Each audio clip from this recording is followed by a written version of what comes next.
push people to say, you know what, I want to get out. Another push, but pull, what about pull? You may say pull is the desire to self-actualize. That is always a very strong pull, the desire to self-actualize.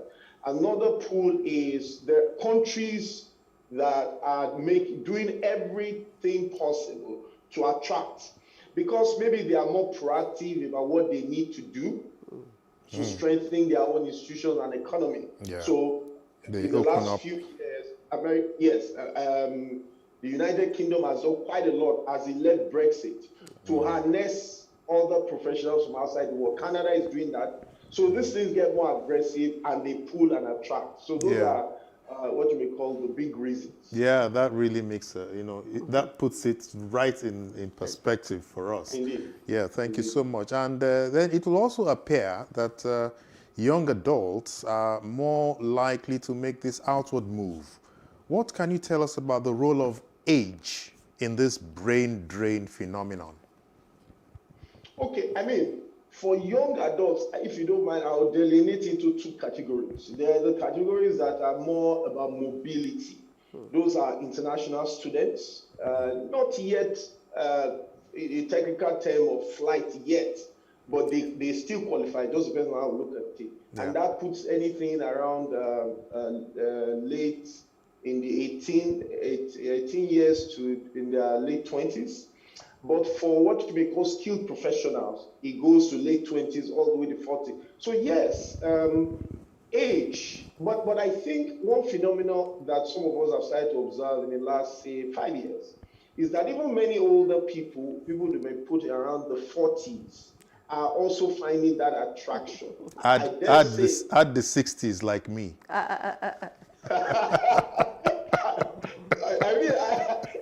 I think the landscape is a bit wider. Maybe for one, educational opportunities for their children. At that time, they are not thinking so much about they themselves. They are thinking now for their children. So that is another. So age does play a factor. Yes. Okay, so having said that, would you say that brain drain is a social challenge? Or is it a global opportunity? When you talk about the push and the pull factors, what's your take here? Okay, social challenge or global opportunity. In 2021, I think the answer will be it's a global challenge.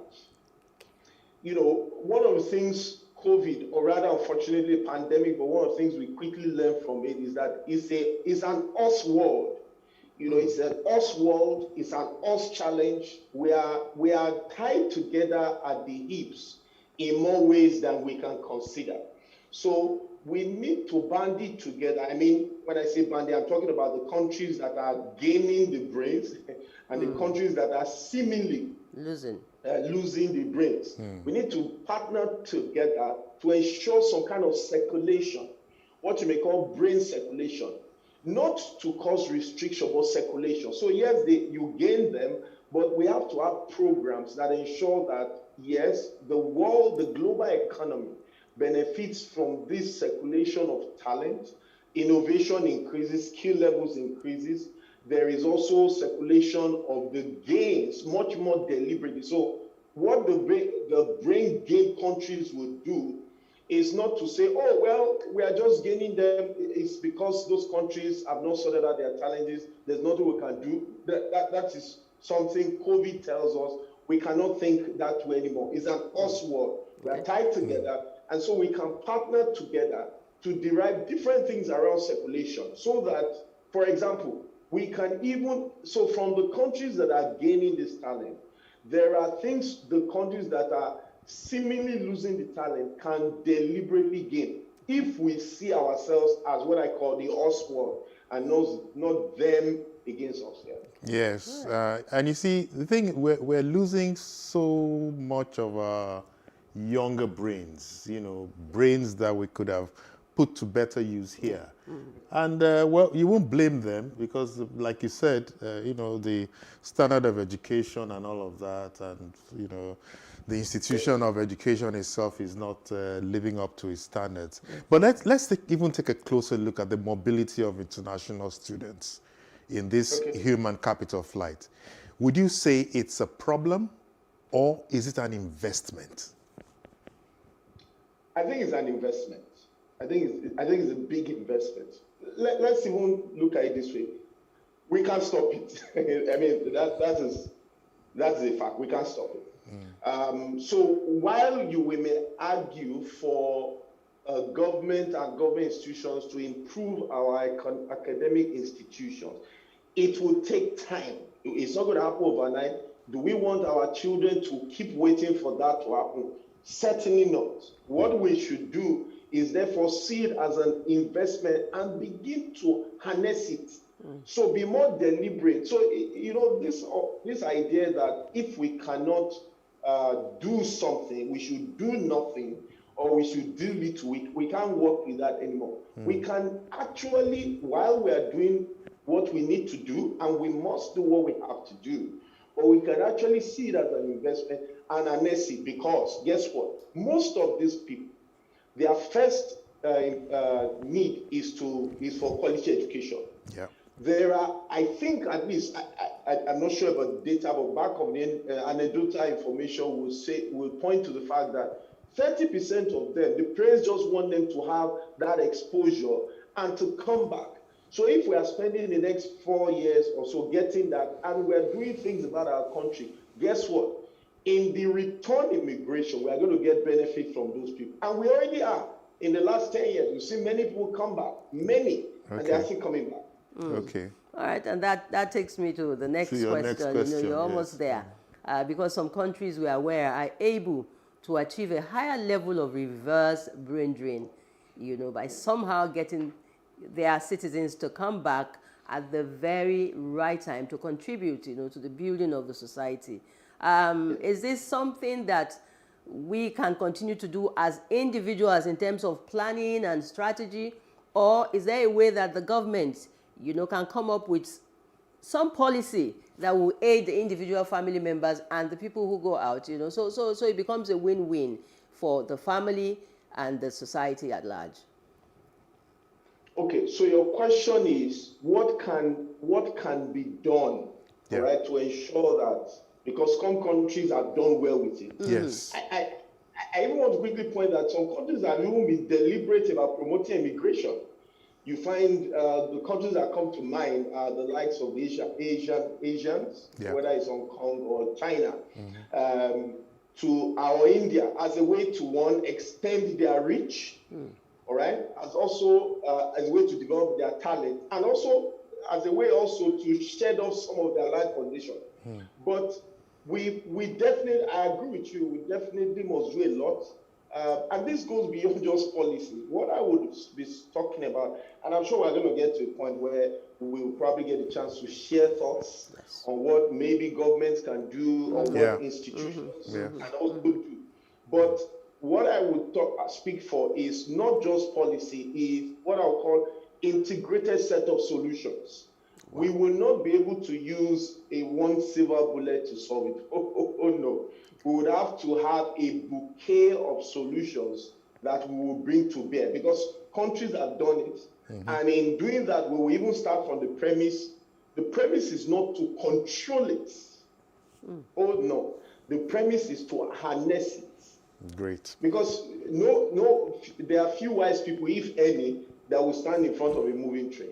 This is a train that has left the station. We can only harness it, like many other countries are doing. And we've seen shades of success here and there. There was some work the governor of Lagos State did in the health sector one time. That was Tinubu, that got some health professionals. One period, I perceive we may have lost some of those people now again. So there are things we can do, but it cannot be 1, 2, or 3 disjointed policies. It has to be an integrated set of solutions. Yeah. So, I mean, in fact, what you're saying is that we have to be deliberate about it. Certainly. You know, maybe we're not as deliberate as we should be. Okay, so yeah. I think that sits well. It sits well with me. For this point? Yes, Yeah. we have to be deliberate about it. Very deliberate, yeah. Okay, I want to believe that you have a cup of coffee or tea by you. Can we allow you a moment to sip on it while we take a quick break? We will come back shortly and then we can continue with this conversation. Please stay with us.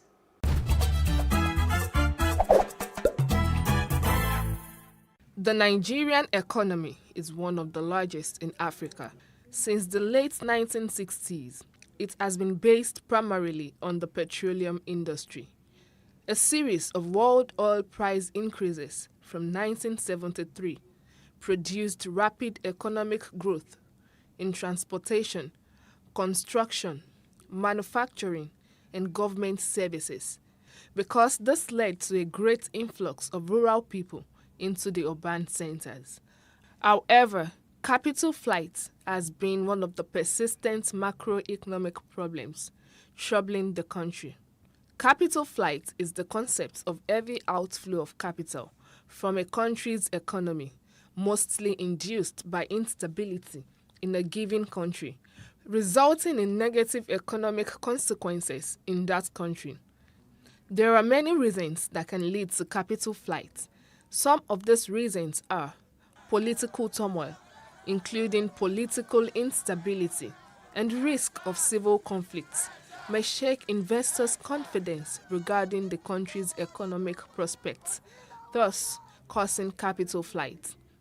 Determination of civilian government through military intervention. On January 15, 1966, which is one of the bloodiest military coups in the history of the country. The political turbulence in Nigeria during the June 12, 1993 election, which resulted in mass exodus of people from Lagos, the commercial center of the country. A significant tax increase or declining interest rates, exchange rate fluctuations. The devaluation of domestic currency lowers investors' confidence, causing them to withdraw their capital from a country. The shift in investors' preferences from risky investments to safe investments can contribute to capital flight. This is especially common for developing countries that are generally distinguished by a high level of risk. Brain drain, also known as human capital flight. It is the immigration of highly trained or qualified people from a particular country. Capital flight is a challenge for many developing countries of the world. The problem is more severe in a nation like Nigeria, where domestic investment has been affected.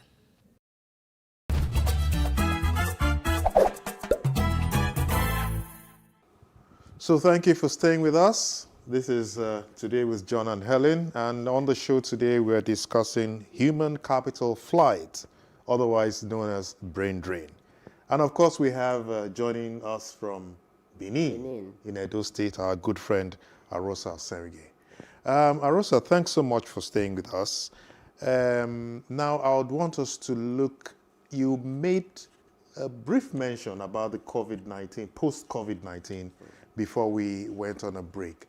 Now, since the COVID-19 pandemic broke, remote jobs have been on the upsurge. Has this come to stay? What are your thoughts? Okay, thanks. Straight answer, remote jobs have come to stay. And interestingly, the truth is this trend had picked up way before COVID. For those who who might not know that subconsciously, because we even have organizations like Andela that have been at the forefront of mining talent, technology talent, remote talent for some years. So remote working started, and this is because with advances in technology, we have always touted that the world is a village. I think the world is actually a hamlet. It's much more smaller than a village. And with advances in technology, with advances in digital capabilities, it becomes obvious that we can do more. Then COVID, accentuated it for us quickly, rushed us into it in ways. Because if you ask me, some of the technology existed, but probably the prevailing mindset that existed was not in support. But suddenly we didn't have a choice. Suddenly we are home, and then we realized that, we can do many things on our phone. that already existed. We can do many things on our computers that already existed. We can communicate with the world. We can all sit in one place. Suddenly, everything that we thought was compulsory and was, that we couldn't do it, that we could do it. So it has come to stay because we are, like many of us have realized, you can access the talent you need from anywhere. Technology makes that happen, number one. Number two, we realize some more that productivity is no longer defined by face-to-face communication. We've known this before, but we just did not, use it as a competitive weapon.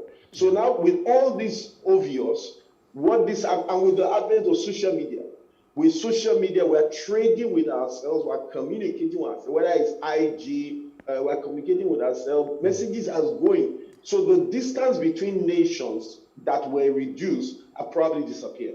Yeah. Okay, well, despite that, a lot of people, especially first-timers, who are so attracted with the fact that they have to leave, their immediate environment to go to a more developed society, they are still itching to go despite the advantage of the social media. So what would you advise nations Like our own? Let's get selfish here. What would you advise that a nation such as ours should do urgently to plug high, on the level of human capital flight? Okay. So what can our country, Nigeria, for example, specifically do to curb brain drain? Yeah. I think the first thing is that they need to accept that brain drain should not be curbed in that sense. Okay. It shouldn't be resisted. What you should do is what the surfers do. They find a wave and you ride the wave to where you need to go. All right. So if immediately we know that, then we are set to, whether we now call it curb or what I would prefer, to really, really understand. And there are several things to do. Of course, when we are talking about solutions and what government to do, the first set of thoughts that come to people's minds are what I would like to call maybe the big ticket things that seem to have defied solution. Security. Security. Solve security, it reduces brain drain. Reduce unemployment, it reduces brain drain. All right. Strengthen public amenities, infrastructure, it reduces brain drain, and so on and so forth. So yes, those are there, but there are a number of other things. So I'll share a few quickly. Government needs to strengthen the intellectual property ecosystem because that will extend our economic capabilities, whether locally and even internationally. So we need to strengthen intellectual property ecosystem. And I call it ecosystem because there are several things to do. There are laws, there are institutions. It cannot again be done with, well, we roll out one policy and we feel that we are fine. No. Number two, government needs to strengthen labor law of institutions so that we reduce what I like call egregious capitalist tendencies of employers. Because as we reduce that, people they fear less for their jobs and they can actually sit down on a long-term basis. So if government strengthens labor law institutions, and so I will confess that we've seen some movement in that space. That will help us to have employment and people have less fears and concerns. Okay. Another one is to strengthen diaspora linkages. Very, very big deal. There's quite a lot of room there. Strengthening diaspora linkages at the federal and the state levels. There are many states that have their brothers and sisters are in different parts of the world, that because there is an emotional bond, there is room to harness that for the benefit of the state. Right. Another idea that came to me is we need to partner a lot more with countries than companies. What I mean is look at, particularly in critical sectors, look at what the government did with Siemens. It was actually first a partnership with, I think, Germany, that drag Siemens in. So imagine that the country can partner with other countries or critical sectors. Say, for example, work is going on with power, but I'm looking at agriculture. I'm looking at health. All right. If we can, imagine that we can partner with Israel as on a country-to-country level for agriculture, so that we can actually improve that space. Another thing we can do drastically, improve ease of port operations. So that import and export, because you see, one of the benefits of brain drain is that there is a lot more export of our things here. People want their food, people want their spices, people want clothing, things that they have emotional attachment to. So if we make it easier, of course, obviously, another thing we should make easier is remittances. We should work with countries to improve remittances, so that it should be as seamless as this. Immediately you are thinking you want to send money home, we should make it possible that the money just goes home and reduce that friction. I would admit, you will notice CBN has done some change of policies around that, making it possible for you to receive your dollar in dollar terms. So those are specific things that government needs to do. So because if they do that, another thing, of course, is repatriation of stolen money. Because these are all the things that we can use to help the economy. Yes, if we use repatriation of stolen money, then we can also gain opportunity to increase the economic power of the country. And while we are doing that as well, reduce the overseas countries being used as haven for stolen funds. Yeah. Wow. So that money can stay here. Yeah, Arosa, I must say that... A lot of international relations yes, here. you've packed a lot into... and diplomacy. Yes, into that answer. But let's do a little bit of history now. Okay. Pre-independence, I know that a lot of our parents, went abroad. We Yes, have so many true. of them, especially to read law, medicine, engineering, and the conventional courses at that time were not so conventional, and we gained from it. What this says is that brain drain has always been with us. Yes. Now, you have proffered a lot of solutions. Government should do this, government must do that, government has to do this. Are you presupposing that we don't have any structures on ground now to effect controlled emigration? If you are asking if we have effective structure, Yes. I think that is easier to answer. That we do not have effective structure. We do not have programs. However, there have been shades, and I mentioned that earlier. Yes. There are several diaspora type programs for one, all right? But the question to ask is, how do you effect control when there are actually a lot of things that are pushing people out? Unfortunately, insecurity, we seem not to have found the secret sauce to that. And some people just want to be able to, even if they are not earning a lot of money, they want to be at peace. There are a lot of commentators who agree, who would say the educational system has declined. That, even if it was stagnant, that is a huge push as well. So the conversation about control, where do they want to start the control? There are people who have really loved this country. They want to be part of taking the country to the next level. But hey, how do they stay when these things exist? So those are the ways to look at it. There are so any one policy will not have the impact, or one agency will not have the impact it's supposed to have. I would say that some states, even Edo State, have had programs for, at that point, we can call it return immigration for certain categories of people. But even for those, it's for those that are doing that. It's not for the skilled specialized labor, Okay. like health. By the way, health is one of the worst hit sectors. Health, academia. Yes. Two of the worst hit, health and academia, and then you can go to banking, consulting, and professional services. All right. Okay. So we are not there yet. There is a lot of room. Whether it's the federal or the state, I keep insisting on federal and state because there are many things state governments can do to do, whether it's to reduce it, and more importantly, to harness the benefits that accrue to when there's a drain. All right. Yes. Okay, because this is a family program, we're interested in the well-being of the family members.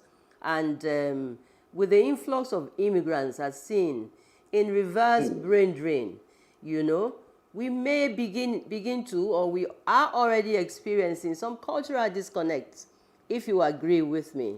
And I'm also concerned about sufficient information.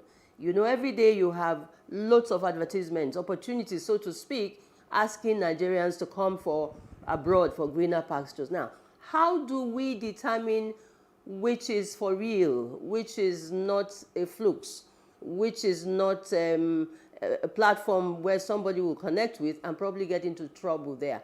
And then just link that with the cultural disconnect, because we would eventually like these people to come back home and still feel like Nigerians and know who they are, and fit in. And fit in. Yes, very true, very true. I like those questions. The first thing is in terms of even emigrating properly or emigrating so that you don't get lost, get arrested, or the dreams that you have, the hopes that or aspirations that you had are not met. The first thing is that there's no, let's forget about get rich quick. There's no get rich quick legitimately anywhere. Yes, there are opportunities for people, hardworking people, to learn, to work, and to earn. To learn, to work, and to earn. So immediately we have settled that.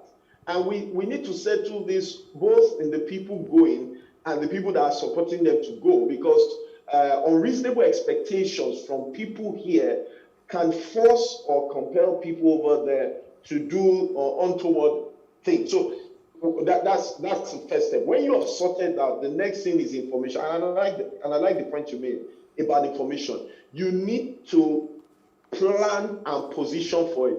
There is no, I'm leaving next month. No, it's not going to happen. But there could be a year or two or even 3. So something that is planned that gives you time to gather information. All right. There's a lot of information on the internet, but there are also people that I won't even focus on the scammers yet. There are also people that offer services that are not cheap.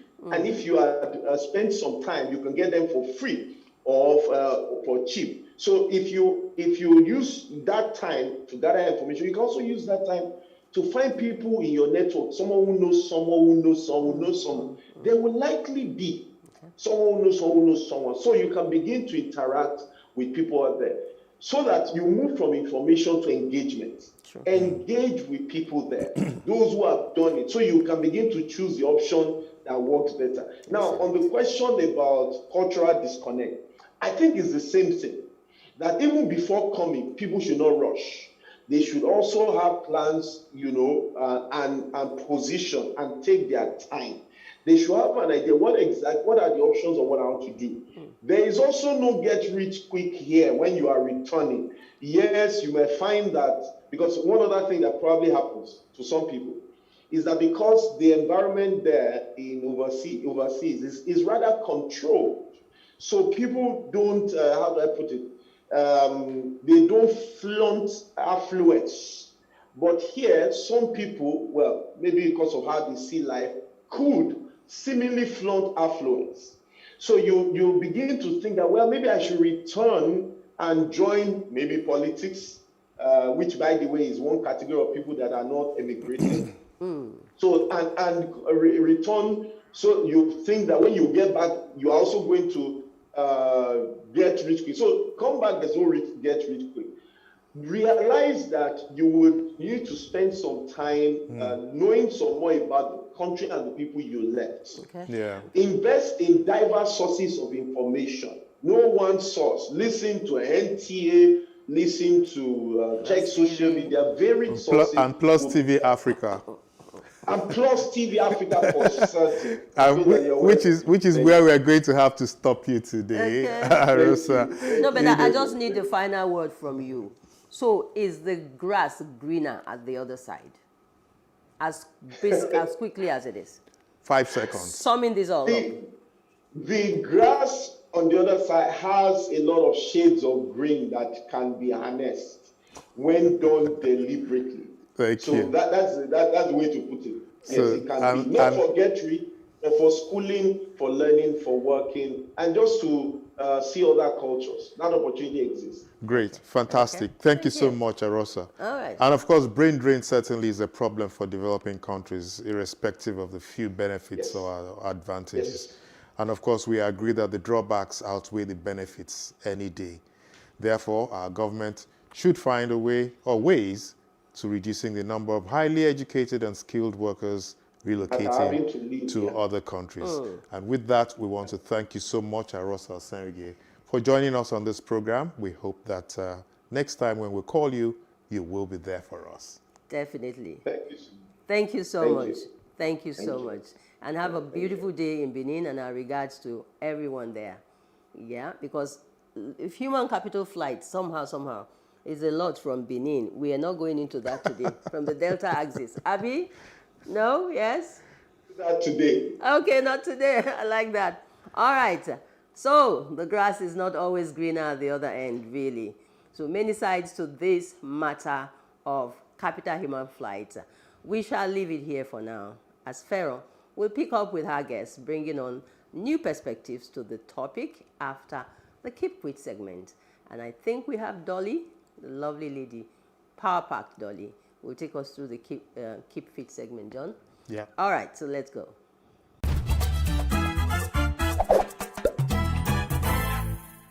Hello everyone, I'm Dolly Phillips, and with me is Stephen and Elvis, and we're going to take you through a simple aerobic workout. Now, Stephen is going to do the easier version, and Elvis and I will do the intermediate version. So as we get into it, we're going to start with a quick dynamic stretch. Let's breathe in and out, and in, and out. Give me 2 more. Breathe in through your nose and out through your mouth. 1 more, and out. Shoulder rolls back. Let's go. 8, 7, 6, 5, 4, 3, 2. Bring it forward. 8, 7, 6, 5, 4, 3. Circle arms back. Let's go. 1, 2. Move your feet slightly, side to side. Big smile on your face. Come on. Forward. 8, 7, 6, 5, 4, 3. Now we're going to open up the chest. 8, 7, 6, 5, 4, 3. We're going to push up to the ceiling. 8, 7, 6, 5, 4, 3, 2. Now bring your knees up. 1, 2, 3, 4. This is to wake up those abs. Come on. Let's do 8 more. Let's go. 8, 7, 6, 5, 4, 3, 2. Touch your ankles behind. Come on, guys. Let's get it up a bit. Come on. 7. Yes. 6. 5. Touch those ankles. 4. 3. 2. Now bring it to a march. We're going to do a grapevine. We're going to move to the left and move to the right. Stephen is going to go this way, just nice and easy, and tap. But Elvis and I, we're going to add a hop, yes? Let's go! Come on! 1, 2, 3, punch out. Punch out. 3, 4, 5. Active recovery, we're marching. Now we're going to step forward. We're going to step this way and back. Guys, are you ready? Other leg, let's go. Hey! Nice and slow. Stephen is going to stay here, nice and easy. Double up, let's go. 1, 2, 3, 4, 5, 6, 7. Other side. slow. Hey, come on, you've got this. Right leg working now. 4 more. 4, 3, 2. Get ready to double up. Come on, let's go. 1, 2, 3, 4, 5, 6, 7. Give me 8 more. Let's go. 8, 7, 6, 5, 4, 3, 2, and 1. March it out. Now we're going to go into some hip openers. 1, 2, 3, and you open up the hips. March 1, 2, 3, and open up the hips. Are we ready? Have we got it? Are we good? 5, 6, 7. Come on, bring it up. 1, 2, 3. Hey.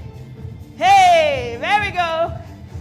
Very nice. 4 more. 4, 3, 2. Now bring it from outside in. Hey, there we go. 2, 3. Nice. 4, 5, 6, 7. 4 knees. 1, 2, 3, and 4. 4 knees. 1, 2, 3. 4 knees again. 1, 2, 3. 4 knees. 1. Stephen is going to stay here. We are going to add a jump. 1, 2, 3, 4. Let's go. 1, 2, 3, 4. 1, 2, 3, 4. Excellent. We're going to do some boxing now. Have you got this? Jab, cross. Jab and cross. Have you got it? Come on, guys. Are we good? Let's go. Double. Come on. 1. Give me some power. There we go. Forward. 4, 3, 2, 1. Let's go. 8 and 7. Very good. 6, 5. Very good. 4, 3. Remember, you don't need to go so low. And 1. Let's add a kick now. Squat. Kick. Come on. Let's go. 8, 7, 6, 5, 4, 3, 2. 1 more. Very good. March it out. Now, we're going to go double time. Are you ready? Double time. Let's go. 8, 7, 6, 5, 4, 3, 2. 8 more.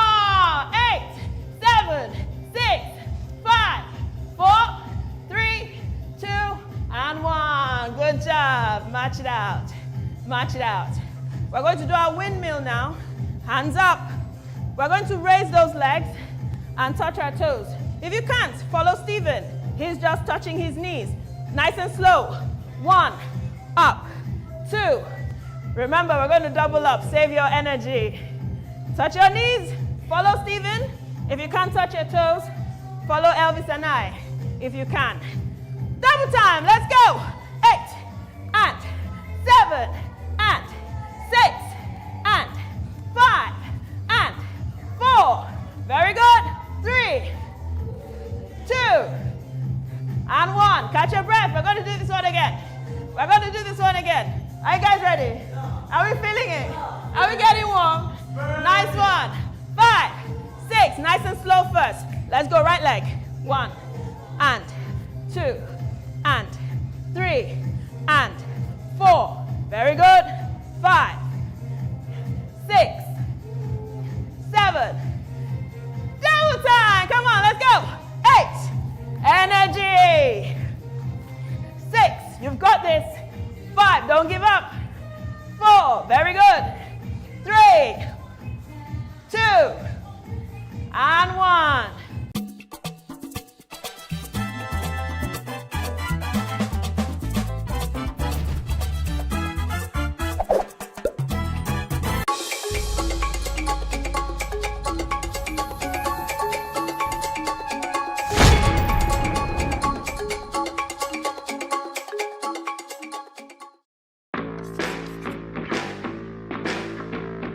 My true story, my brown skin. My brown skin, my power. My brown skin, my heritage. My brown skin, my legacy. My brown skin, my evolution. Brown skin, Don't crack. Brown skin is you. My sexy, my brown skin.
Thank you, John and Helen.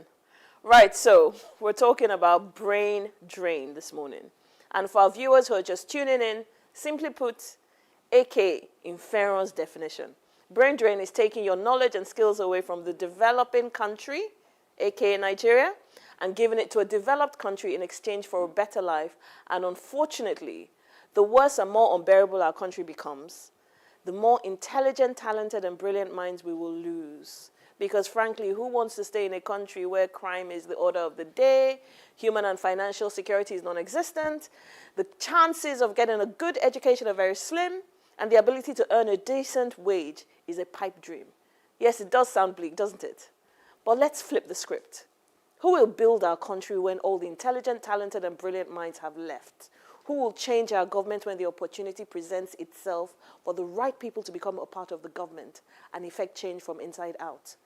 When the young generation who have fled our country want to come back on holiday to visit their loved ones because their eyes have opened in their abroad and the nostalgia has become intense, what are they going to come back to? So those are things that we're going to look at this morning when my guest and I, Kehinde Olomojobi, will be discussing brain drain. Is the grass really greener on the other side? Kehinde is a seasoned financial professional and a strong player in the treasury management space with over 25 years of banking experience. She's an alumnus of Goldman Sachs Training Institute, Wharton Business School, and the Lagos Business School. She's passionate about wealth creation and financial literacy, and her platform, Aurora with KWO, Aurora Financial Literacy Hub, and Aurora Juniors Club, are financial literacy platforms designed to provide finance and career-related guidance, as well as mentoring for individuals from different areas of their lives. Kehinde is also a wealth coach, teacher, treasury and investment expert, financial literacy enthusiast and advocate, serial entrepreneur, and business owner. Welcome, Kehinde. Thank you so much, Pharaoh. You are really, really awesome. You know, there's so many things that you do, and I don't know how you do it. Well, it's all about creating harmony, because you can create a balance with life. Yeah, very But true. you look at the various aspects of life, and you create harmony. And really, your life is what you make of it. Very true, very true. So, right, looking at brain drain. What is the big deal? Why is it such a big deal in today's world? The International Labour Organization defines brain drain as the long-term or permanent emigration of highly skilled human capital from one geographical location to another geographical location. You just asked the question now, why is it a big deal? It's a big deal because every human being deserves a sense of self-worth. And you will move to where you think your value is better appreciated. Also, there are factors that make you want to move. Yes. And you've mentioned some of those factors: insecurity, lack of healthcare, and so many other things. But more importantly, economic reasons are the reasons why people want to japa. Bringing it closer home to Nigeria. You know, For those who don't know what japa means, what does that mean? Japa means to run away, to flee, you know, to look for where Greener life pasture. seems better, you know, and you're better appreciated. Yeah. Seemingly. Perceived. Yeah, exactly. So, like we've talked about the myriad of problems in Nigeria. Yeah. But is japa in AK jumping ship? Is it really the best course of action? Is the grass really greener on the other side? The grass is not always greener on the other side. However, you can make your grass greener wherever you are. Many people want to move, they want to emigrate without planning. I'm a financial literacy expert, and I always believe in financial planning. You can plan from now for the next 50 years.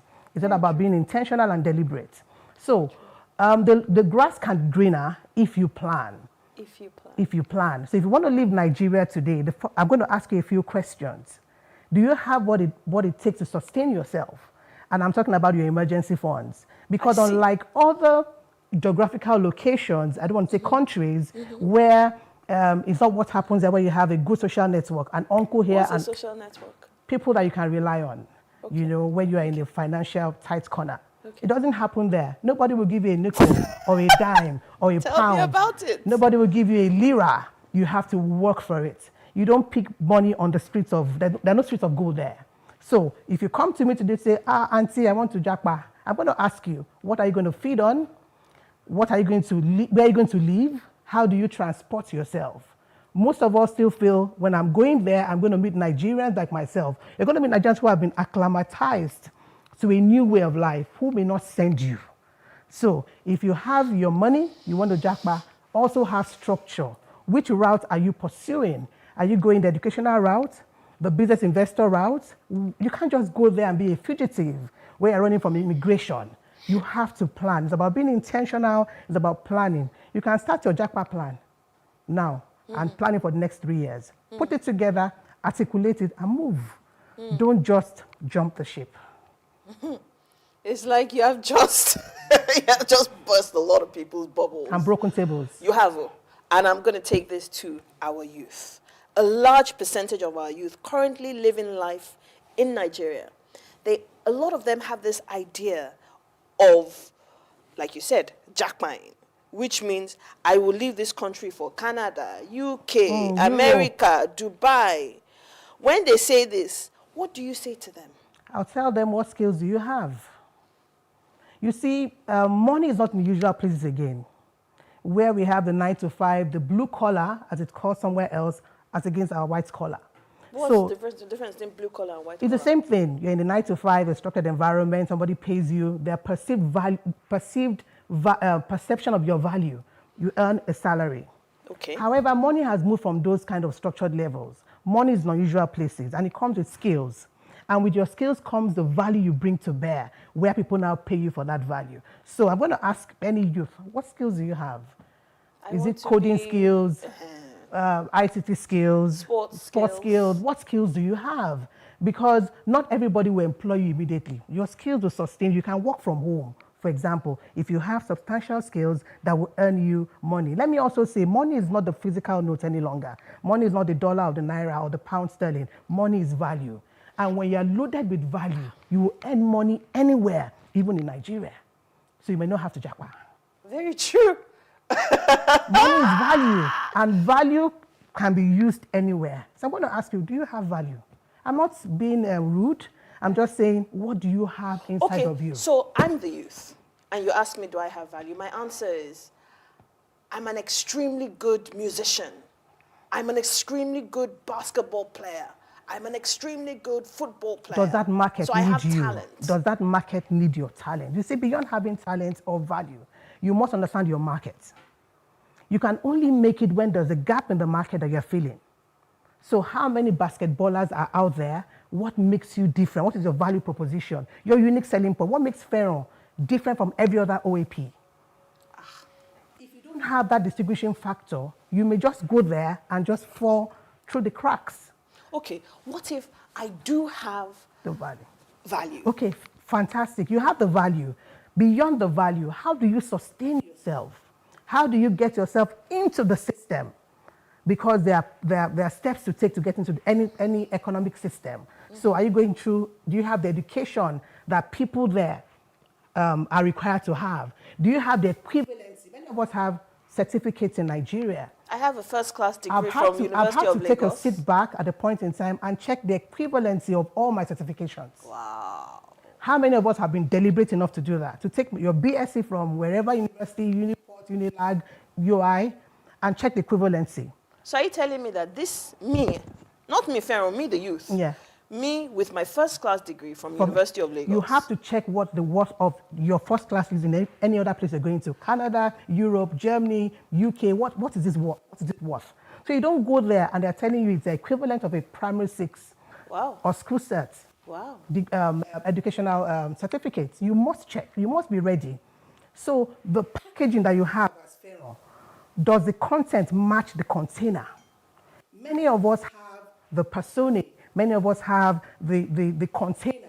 Do we have the content that will fit into that market you're going to out there? Remember, you're not going to go there and have a job immediately. Why There's not? a waiting period. Why the people not? that are not fully employed, you check the employment data. The farm payroll in the US. Various data come out every week. The employment data comes out in different economies. Have you checked it? That means their own youth are not yet employed. Remember also the color of your skin also matters. Your accent matters. The way you talk matters. Isn't that racism? Your mind, it is not. It's being realistic. They would choose their own people before you, except of course you're exceptional. That's why I said, what value do you carry? What makes you different from every other person out there?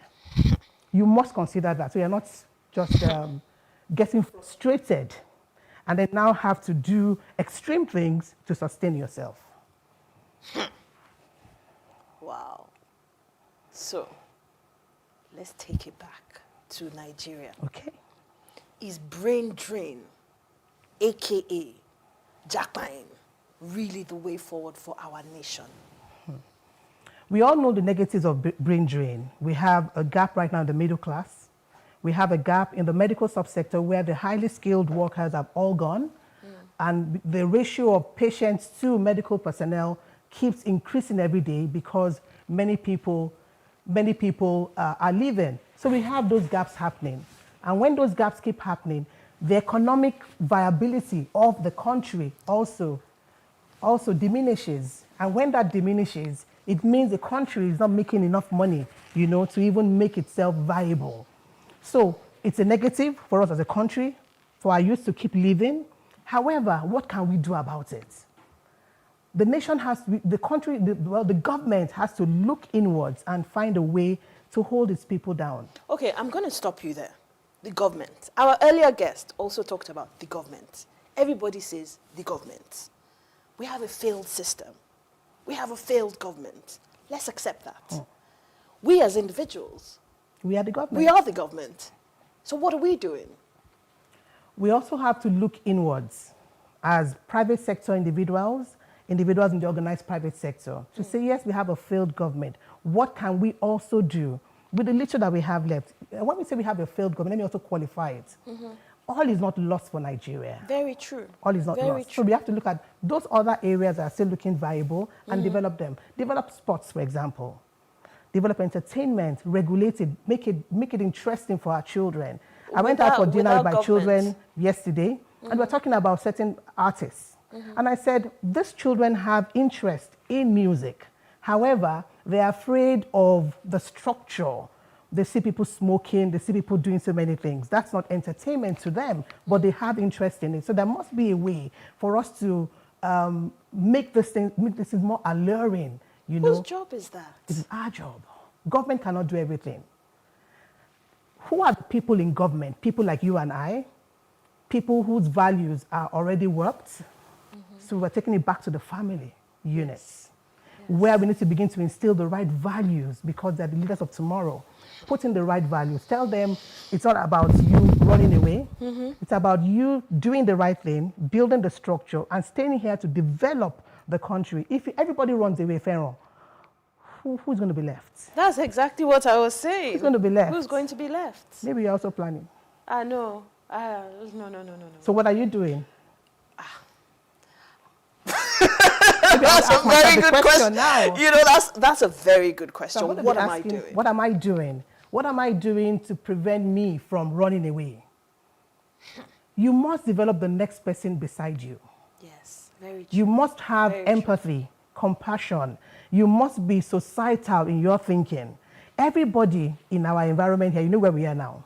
Everybody's living in a little local government. You put your own power, your own water. You're not thinking about the next person. Okay, let me even ask a different question. To go back to what are you doing? Yeah. This thing, brain drain, it is our brain that is taking flight. Yeah. What about the situations where, because I believe very strongly in value and being able to teach and be taught. So I try and get value everywhere I go and give it. But not everybody wants to be taught. So how do you change that brain from potentially being mediocre to being at that level where they can add value? How do you do that? It's a reset. Also know that your mode of teaching also has to match the people you're teaching. The youth are not traditional. You must begin to look at the way you're going to teach them to make them understand what you're talking about. Let me also talk about that issue of brain drain. Do you know that you don't have to physically move from here to earn in foreign currency? Very true. Our youths have to be taught that there are borderless ways of earning. They don't have to leave their country. From the confines of your room, from the confines of your study, you can actually offer your value or your services to foreign companies and earn money. Very true. So there has to be a broadening of the mind, a resetting of the mind. It's not about you packing up and going. Whose job is it to do that reset? You and I. I speak to myself every day. What do I tell myself? That's where affirmations come in. I have value. This is my country. I'm going to add value. I can make it in Nigeria. When you can think about it, you say it, you act it, you can have it. And what of the youth? The youth has to believe in himself or herself. Nobody will believe in you, Pharaoh. Very true. You must believe in yourself. You must believe you have capacity. You must believe you have value. But what if that belief is still programmed to, I have value, but I have that value to give to a developed country? It's still a value system. I'm bringing my children up to be global citizens, people or children of value or individuals of value, where they can offer their value from anywhere, including Nigeria. I'm also telling them they're not inferior to anybody. I'm also teaching them that first and foremost, they were created for a purpose. Very true. And so when you have children going around that I'm purposeful, I was intentionally created, I have value, their mindset changes. They're not arrogant, they're confident. And they know that anywhere they are, they can attract money. Okay, so I want us to as we round up, I want you to give me 5 points, because I'm very passionate about the youth. Okay. So I want 5 points that any youth listening or any parent that has a youth listening can take away with them to help in this mindset shift. First of all, have good education. The educational system here is very bad. You can self-teach. During the lockdown period, I took so many courses on the Harvard website, so many free courses. So what are you doing on Coursera? What are you doing on Udemy? So you must look at your own personal development. I don't like learning. You can learn in fun ways. There are different ways you can learn, so it doesn't have to be very academic. And then I'm not talking about you writing a thesis paper. Have you learned coding, for example? Have you learned how to do animation? Those are skills that will bring you value and bring you money. So first and foremost, develop yourself personally. Secondly, you must also believe in yourself. Believe in yourself. So what if in your area of development, you believe that your skill set is talent-based, and that's the only area that you want to strengthen, but then that is already a disadvantage? With talent, you must have education to manage that talent. So education is very important. So personal development, which is education, belief in yourself. You must believe in yourself. The third one, improve your earning capacity. There are 8 streams of income. Okay. There are 8 streams of You have dividend income, you have profit income, you have rental income, you have royalty income. There are 8 streams of income. And people just wait on the paid income, which is the first type of income. But I'm only 23. At 23, you can have 5 streams of income. You can have 8. It's not about you looking at the value you have and using that value to make money. Age is not a limit to how rich you are. We have some youths who are less than 25 who are commanding hundreds of millions. True. I don't So want it's to not a do function of anything age. illegal. And it seems like the only ways of earning extra income is through illegal It's means. a function of the mind. That's what your mind is telling you. That it's only through illegal means that you can earn income. But there are other areas you can earn income legitimately, and you still break. You still, blow, as they say, and you still make money. Okay, so I keep interrupting you. So we're on 3 now. First And was you're educate. playing the devil's advocate. I am, because those are the understand questions that the I younger understand people would perfectly. ask. The 4th one is, who are the people in your network? Your net worth is a function of your network. Your net worth is a function of your network. Who are the people in your network? They are the first people that will believe in you and patronize you when you have value to give. So you must be, as a youth, must begin to look at people in my network. Okay, my network is made up of my age mates. You Isn't can that change, enough? you can change your circle. What can your age mates add to you as value?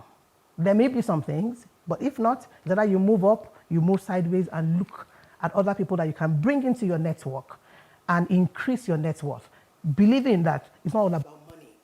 Your net worth is not a function of the naira or dollars you have in your bank account. It's a function of the values that you have, that you can give, and earn money. And then number 5. Number 5, pray. The God factor is very important. I don't believe in God.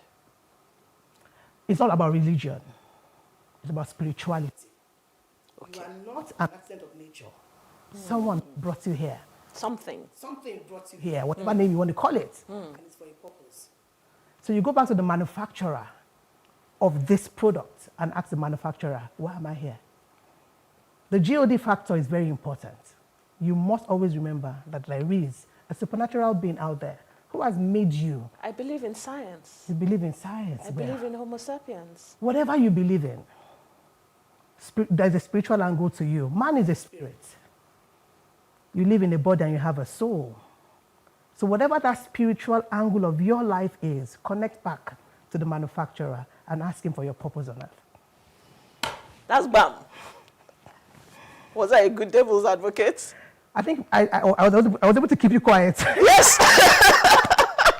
Because your questions were coming and you really played the devil's advocate part very well. But that's all about it. There's a spiritual angle to it. Yes, there There's a is. spiritual And angle. that's usually what I usually tell people, and I'm so glad that you put it that way.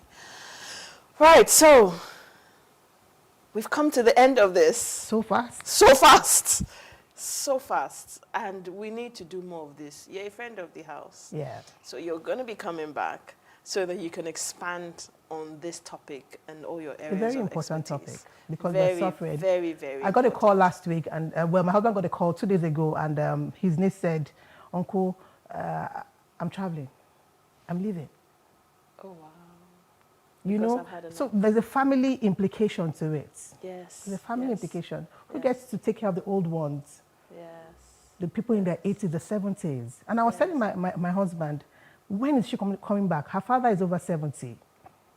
And he said, do you think she will come back? Wow.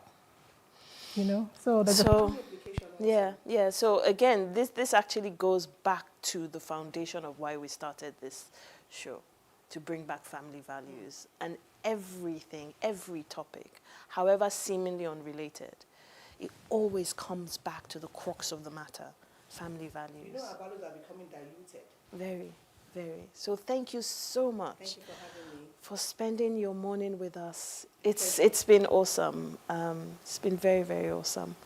And on that note, we've come to the end of this segment. But John, Helen, and myself will be back in a few minutes to round up the show. So please stay with us. Thank you.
Okay, brain drain, like you say, japa. Yeah. All right? And thank God we're here. We haven't jackpot, and we will not, because we need to be here to build this nation together. Yes, and we at this do. point, I would like to celebrate. I saw online yesterday, a 30-year-old Nigeria becomes the world's highest paid robotics engineer. He's one of those He's who called jackpot. Silas Adekunle. So we celebrate with you, Silas. Yes. And of course, we won't let it take too much of my time on my nugget. So let's have your Because it's nugget. time to talk about my nugget now. For Okay. you, for public speakers or people who are interested in speaking publicly. Farah is waiting. So I am, as always. the nugget is don't let the oops moments ruin the wow moments.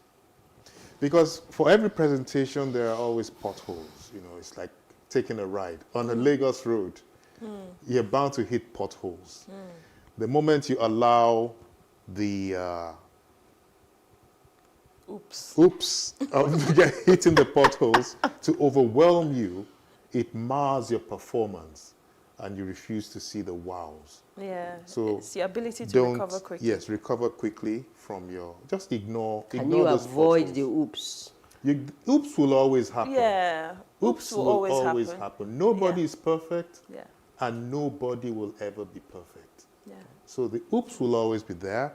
So when you hit the oops, just keep going. Yeah, but I think what Helen is saying is, can you work towards ensuring Yes, you reduce you can the work oops towards it. happening? You can practice, and Yeah. get So you used still to have to do the work. situations. Get used to situations, but that doesn't take away the oops, Okay. right? And of course, the wows are there Yeah. to be Yeah. discovered. Yeah. So don't let the oops moments ruin your wow moments. That's the nugget for today. Thank you. Sarah, Helen. Thank you. And as you said, you know, the latter part of your discussion with the guest, I was a little taken away because that's just the truth. You have a lot of these children or youth, when they leave, they don't come back. And children are known to have been trained. We spend money on them so that in our old age, they will be available for us. But Isn't that's that not the selfish? case at the moment. It's not selfish. That's nature. Yes, it's not That selfish. the younger ones should take care of the older ones, but And that's not of happening course, now. we will not be selfish on the program today, Helen. We need to say our Time to go. goodbyes. We need to say our goodbyes now.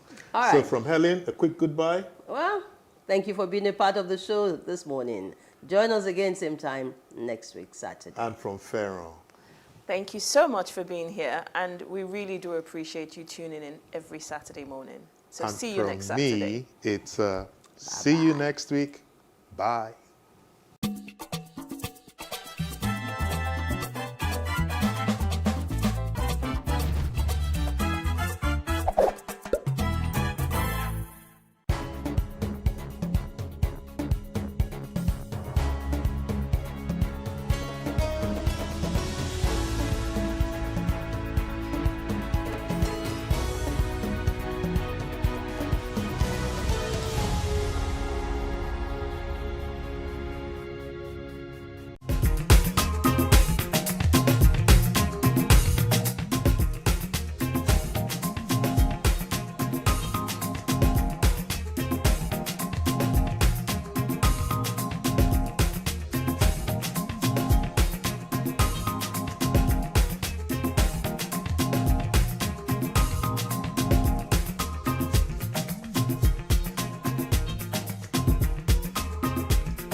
Adedeji. He prefers to be called Doko Adedeji. What led you to decide to read medicine? None of us was mandated or corralled to read a particular book. It was by choice. Now the NGO is Christ Against Drug Abuse Ministry. That's CADAM. What informed its formation? Just talking to them was not. They even said to us that, look, we want you to take us out of this and then put us in a place where we can get rehabilitated. That was what began the journey. We know, as a matter of fact, that the marijuana grown in Nigeria, the component, THC component, that is the terrible one that affects the mental and disturbed people, is very high. Timeless Conversations, airing every Sunday at 8:30 p.m.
What we do not understand, we will stigmatize. What you can see is the remaining of the tanker that exploded. The suspect equally confessed.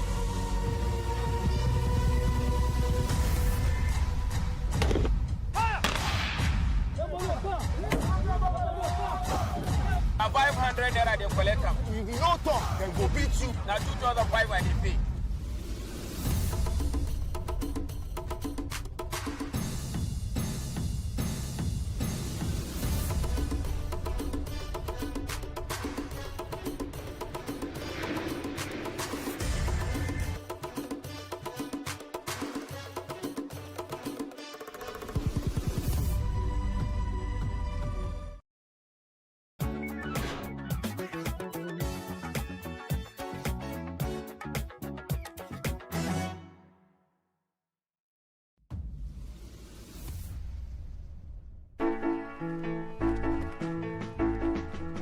Nelly Uzonna Edith Uchendu was born in 1950 in Imuchu, in Aguata local government area of Anambra State, eastern Nigeria.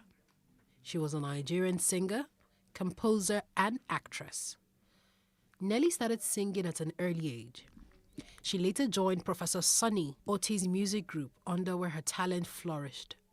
Her music career shot to limelight in 1976 when Homzy Sound released her debut LP composition, Love Wantinti.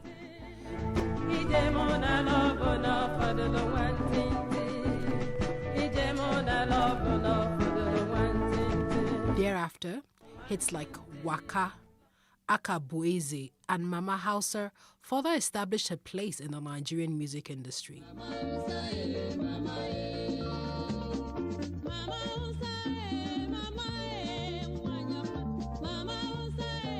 She traversed genres, including Igbo highlife, pop, and gospel music.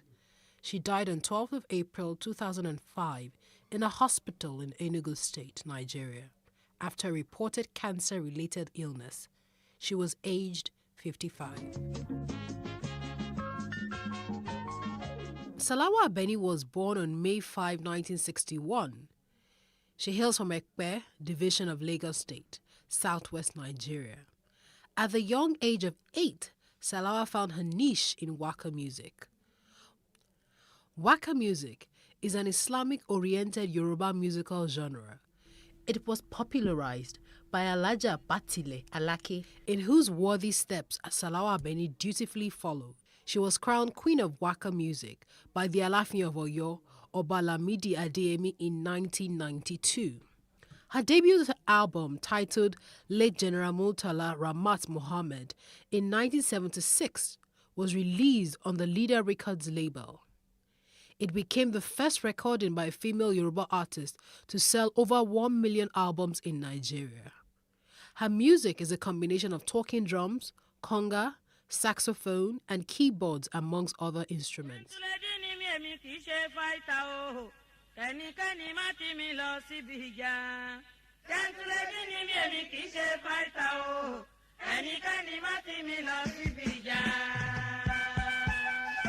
She has performed in and outside the country and has released up to 12 albums during her music career.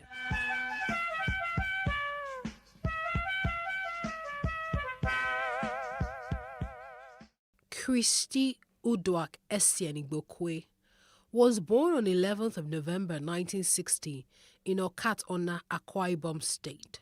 She was a celebrated Nigerian musician and actress. Christy was 12 years old when her mother died. Her mother's friend in Aba, Abia State, took her in. She encouraged Christy to develop her singing. She even bought her a second-hand cassette recorder to tape her songs. With time, Christy became known as Nigeria's Lady of Songs. Her greatest hits include Sheon Rere, Tete Nla, Ife, Hear the Call, and Give Me a Chance. She was the first female president of the Performing Musicians Association of Nigeria, PMAN, and the chairwoman and managing director of Soul Train Entertainment. She was fluent in many Nigerian languages, including Igbo, Ibibio, Efik, Hausa, Yoruba, and English. This made it easy for her to cross tribal limitations by singing in any language she desired. Her epic Shorere broke all language barriers.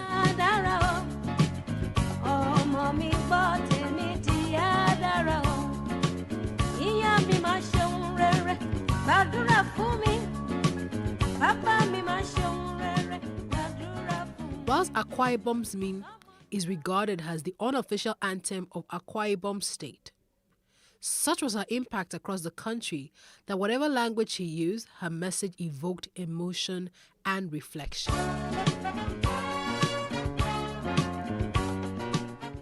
Onyeka Onwenu was born on the 31st of January 1952 in a small town in Imo State, but she grew up in Port Harcourt. She's a singer, a songwriter, actress, activist, journalist, and politician. The Nigerian press nicknamed her the Elegant Stallion. She released her debut album, From the Love of You, in 1981 while working with the Nigerian Television Authority. The album featured an orchestral cover of Johnny's Nash Hold Me Tight. Her second album, Endless Life, was produced by Sonny Okosun. Both were released on the EMI Records. One love set you free. One love keep us together. Living in a world, it's a struggle just staying alive. One love. Originally a secular artist, Onwenu made the transition to gospel music in the 90s, and most of her songs are self-penned.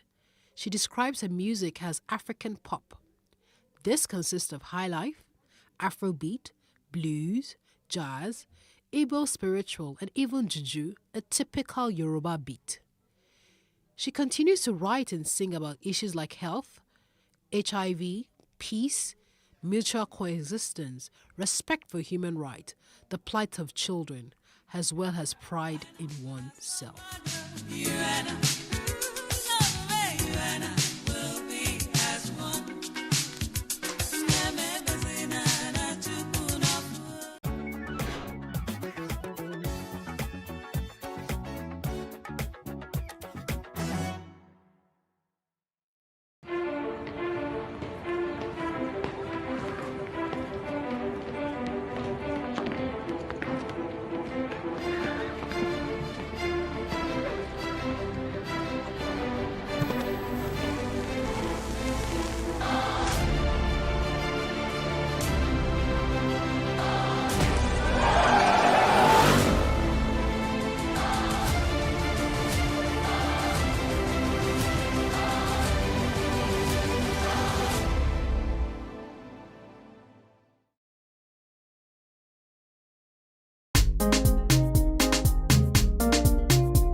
Hello and welcome.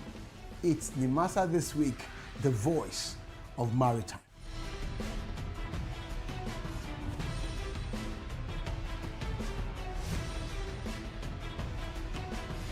Nimasa This Week is brought to you by the Nigerian Maritime Administration and Safety Agency.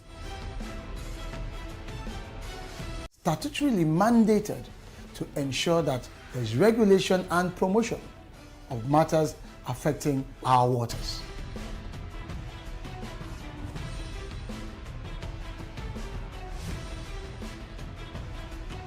NIMASA bears responsibility for search and rescue, shipping development, and ship registration.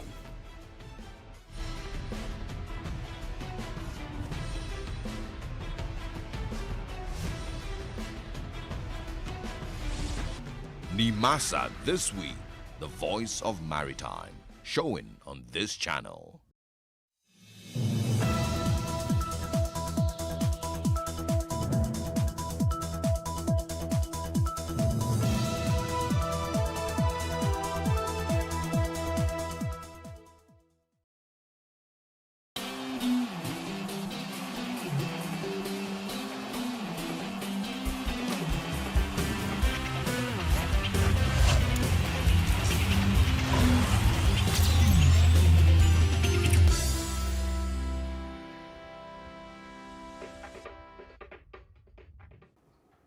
Saturday morning, Plus Sports Special on Plus TV Africa. Welcome on the show. And the rains came down yesterday, yes. My name is Wally Scott. Welcome on the show. And they did come down. Victor Godfrey, good morning. Good morning. It's good to have you. I'll call them, it's not showers of blessings. Those are floods of blessings. Yes. So, yeah, it was a Flash floods, they call them. It was a very wet day in Lagos yesterday. You know, the guys who do the environmental thing said they are called flash floods. And my question is, if that was a flash, would the main call, uncle?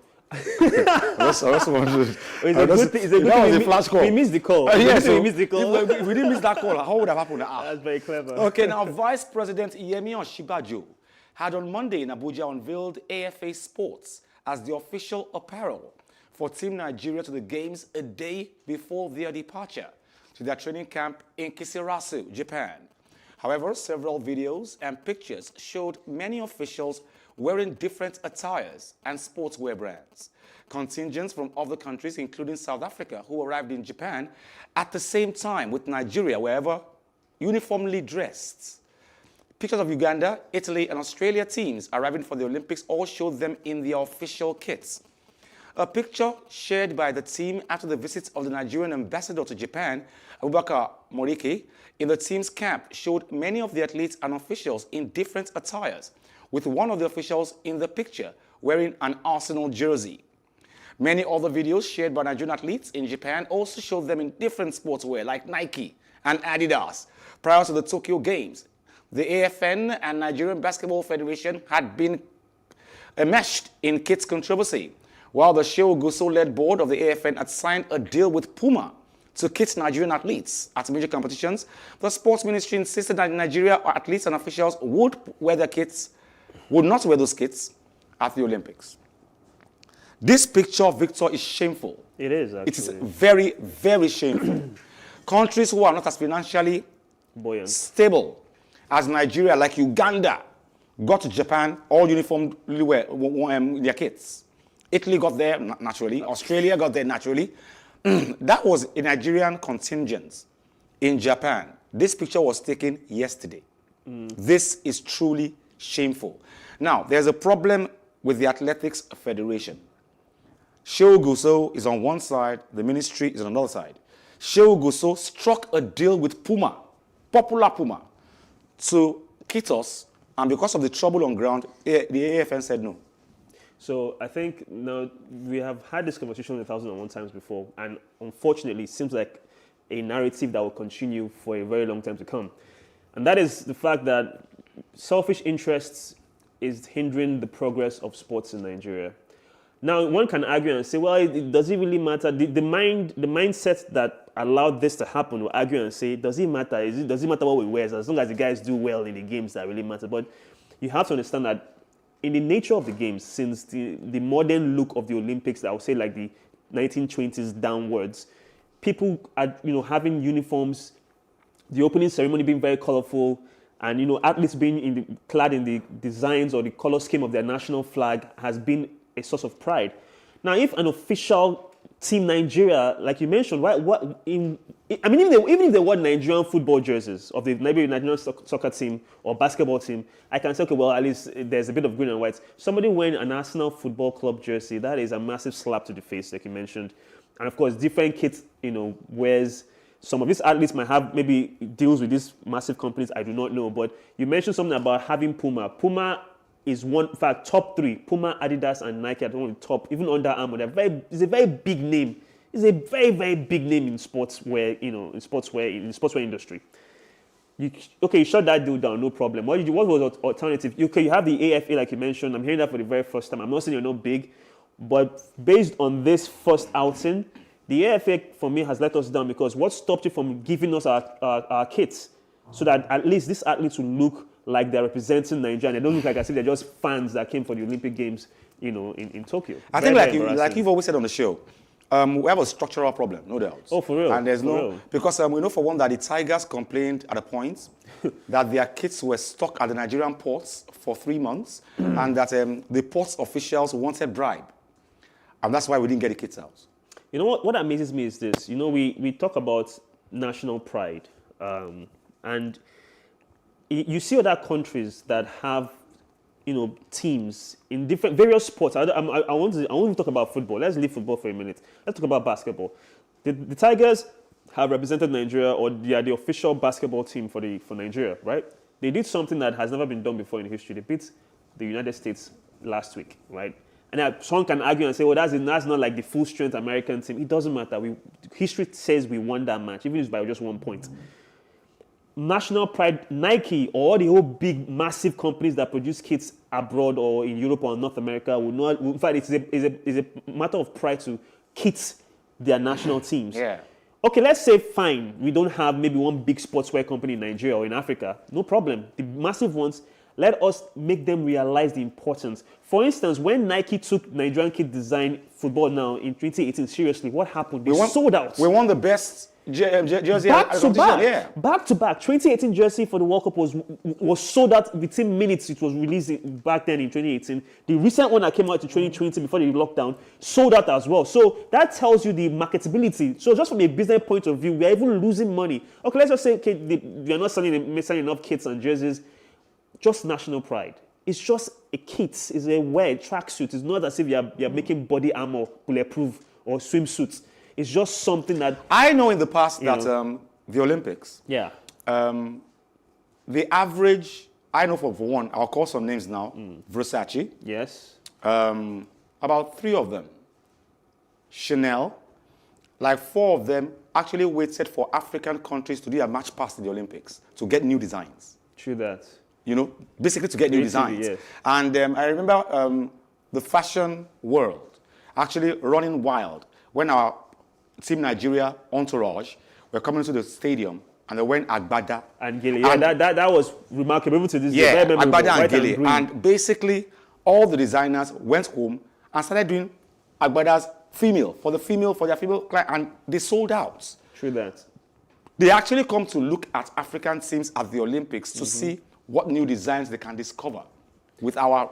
And it's sad that I don't even think our traditional kits for the match pass is ready yet. I can assure they you don't have t-shirts yet. The opening ceremony, I can assure you, in fact, I don't even think we'll even have the entire contingent. In the past, before the lockdown, before COVID, the opening ceremony of the Olympics is something to behold. Minus the beautiful pomp and pageantry of the host nation, the contingents marching out is a wonderful window into the cultures of other countries, the traditional wares. We look at guys from Polynesia, that's the Samoans and the rest of them. You look at people from Europe. So, and it was, like you mentioned, it was a thing of pride when the Nigerian contingent comes out and we have our traditional wares, either it's from the western part of Nigeria or the eastern part of Nigeria or the northern part of Nigeria, because we are so diverse as a country. Now, it's very, very sad when you don't even have the official kit. What makes you think you have what you wear? I'm going to imagine, and I can bet you this, this is a prediction itself. I'll imagine that we would have maybe 1 or 2 individuals waving that small green and white flag and walk out maybe in an all-white tracksuit or an all-green tracksuit. That's the truth. We're not going to have that because we joked about it before we came on air. I said we shouldn't have even gone for this Olympics. Let's wait for the next one. This Olympics, let's just let it slide because there's so much going on. It's ironic that we are going to spend so much money, taxpayers' money, that I think should have put into agriculture on going to the Olympics. But here's the thing: there are many rumors and news surfacing about when you say spending money. The money is never put towards the right avenues and right places for us. It's greedy individuals. Why would you have certain delegates from a political aspect of Nigeria go to the Olympics? What does politics and sports have to do together? I mean, there are many stories flying around with this Olympics. And you can't forget the fact that when